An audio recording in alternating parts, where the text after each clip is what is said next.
A very good morning, everyone. Today we are going to take a question of privileged class deviance, and this is a subject of LLM in any of the law institutes. The question is, write on notions of privileged class deviance as providing a wider categorization on understanding Indian development. तो जो विचारधाराएं हैं privilege class डेवियांस की या जो उनकी मान्यताएं हैं regarding the categorisation वर्गीकरण भारतीय जो हमारा विकास है उसके सापेक्ष the government works on 2 levels of administration namely central administration controlled by central government and the state administration controlled by state government. तो हमारा फेडरल स्ट्रक्चर आप सब लोग को पता है, हमारे संविधान का, हमारे देश का, कि सेंट्रल गवर्नमेंट और स्टेट गवर्नमेंट 2 डिविजन्स में बटा हुआ है। एक को सेंट्रल गवर्नमेंट देखती है और दूसरे को state government, state administration, sorry. The modern state governs in traditional sense which means it maintains the law and order and adjudicates upon disputes, thus regulates economic social life of individuals and groups in state। तो जो आज की state government है वो traditionally यानी शुरू से ही, जब से हमें आज़ादी मिली है तभी से लॉ एंड ऑर्डर मेंटेनेंस का उसका मुख्य कार्य रहा है। एजुकेशन अपॉन डिस्प्यूट्स दूसरा मुख्य उसका कार्य रहा है, और इकोनॉमिक और सोशल लाइफ को रेगुलेट करना, उसको सुचारू रूप से चलाना, ये उसका सबसे महत्वपूर्ण कार्य रहा है। Simultaneously, it provides essential services in case unforeseen hazards of life occur. It engages itself in giving relief and help citizens। तो अगर कोई ऐसी विपदा आ जाती है, नेचुरल कैलामिटी आ जाती है, अभी कोविड-19 का समय चल रहा है, इसका वर्ल्ड पेंडेमिक, तो ऐसी स्थितियों में जो स्टेट गवर्नमेंट है उसका रोल थोड़ा सा शिफ्ट हो करके रिलीफ देने पे आ जाते हैं वो सिटीजन्स को, ताकि जीवन जो है और सुचारू रूप से चल पाए ऐसी कठिन परिस्थितियों में भी। Due to proliferation of human needs in this scientific era, the number of state functionaries is also increased in multiples। This aggregate of functionaries is essential but it is also a major reason for deviation from norms। तो aggregation of the functionaries यानी कि जो हमारे administration है, इस समय उनके ऊपर बहुत सारा काम, एक्स्ट्रा बर्डन आप कह सकते हैं, आ जाता है। लेकिन इसी एक्स्ट्रा बर्डन के तहत कभी ऐसा भी हो जाता है कि वो अपने नॉर्मल फंक्शनिंग से, नॉर्मल ट्रैक से वो डेविएट भी हो जाते हैं, विचलित भी हो जाते हैं। Due to 2 layer administration in India which helps in protecting society from deviant action when required, the administrative law is the result of socio-economic state functions and government absolute powers। तो क्योंकि हमारे यहाँ डबल लेयर एडमिनिस्ट्रेटिव स्ट्रक्चर है, central का और state का, इसलिए ये जो डेवियांस होता है, ये जो भटकाव होता है, ये विचलन होता है, ये कंट्रोल हो जाता है। एक स्तर पे अगर अधिकारी विचलित होता है तो उसका कंट्रोलिंग दूसरे स्तर पे हो जाती है। एडमिनिस्ट्रेटिव लॉ इसमें एक बड़ा सब्जेक्ट है हमारे पास। ये रेगुलेट करता है सोशियो इकोनॉमिक स्टेट फंक्शंस को और गवर्नमेंट के एब्सोल्यूट पावर्स को।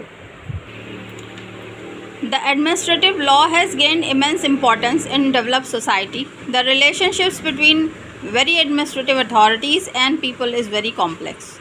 तो हम सब ये जानते हैं कि जो रिलेशनशिप होता है between the various administrative levels, ये बड़ा कॉम्प्लेक्स स्ट्रक्चर होता है हमारे यहाँ, और यही इसी को समझने के लिए एडमिनिस्ट्रेटिव लॉ की इम्पोर्टेंस ज़्यादा बढ़ जाती है।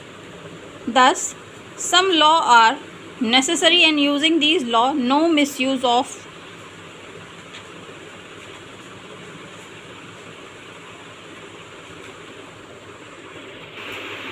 power, that means misuse of power may be checked।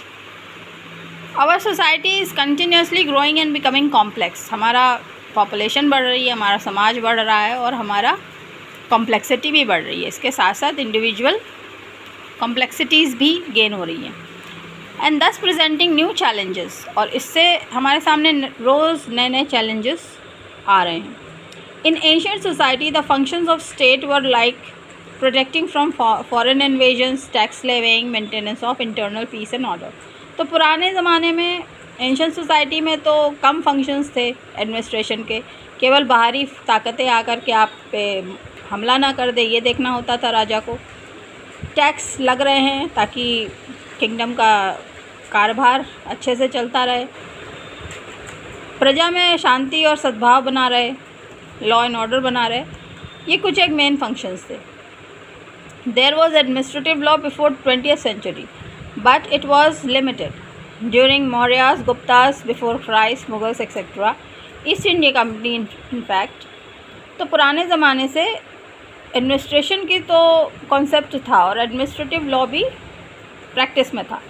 The modern society is custodian of social welfare, लेकिन आज का जो हमारा मॉडर्न सोसाइटी है, it is a custodian of social welfare. समाज की बात करते हैं हम, सामाजिक सुधार की बात करते हैं, सामाजिक उत्थान की बात करते हैं। Thus not a single activity is free direct और indirect interference of the state. तो कोई भी ऐसा आप काम नहीं बचा है जिसमें डायरेक्ट या इनडायरेक्ट रूप से राज्य हस्तक्षेप न करता हो। Besides duty, powers of state has to be shoulder new responsibility.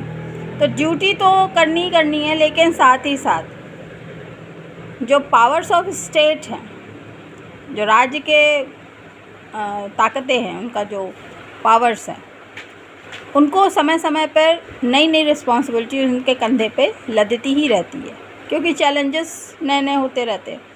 This growth of responsibilities has been termed as, अब इसी ग्रोथ ऑफ रिस्पॉन्सिबिलिटीज़ को क्या कहा गया है? It has been turn administrative age, era of administrative law, which is inevitable in modern age. It is also including wings of government, namely legislative, executive and judicial. तो इसमें तीनों ही स्तर जो सरकार के होते हैं वो शामिल हैं, चाहे वो लेजिस्लेटिव हो, एग्जीक्यूटिव हो या जुडिशियल हो। And the action taken by them is administrative action. ये तीनों ही मिलकर के जो भी एक्शन लेंगे उसको हम कहेंगे administrative action. The administrative action is classified into 4 categories, namely rule making action यानी quasi legislative action, rule decision action quasi judicial action, rule application action which is administrative action, then there is a ministerial action, and further administrative powers can be divided into clerical and discretionary powers.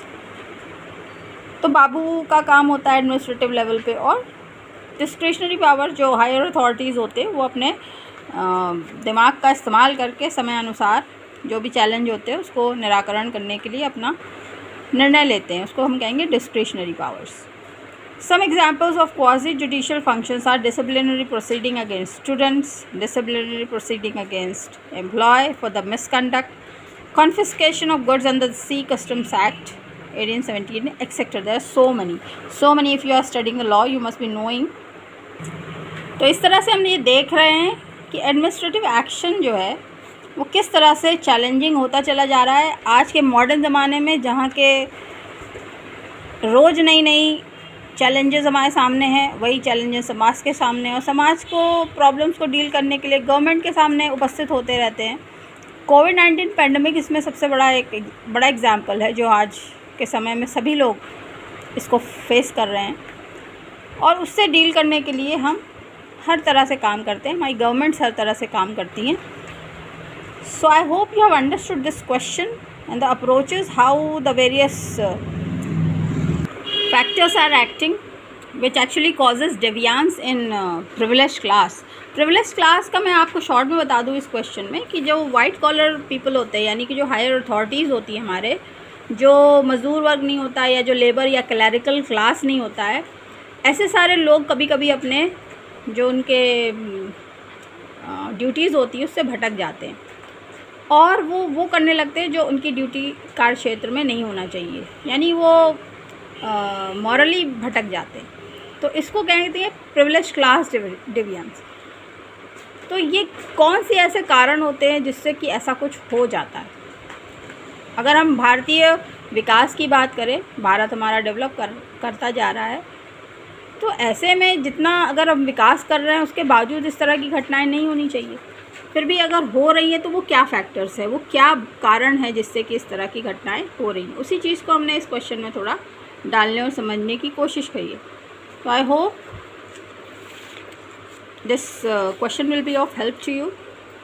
The notions of privileged class divisions.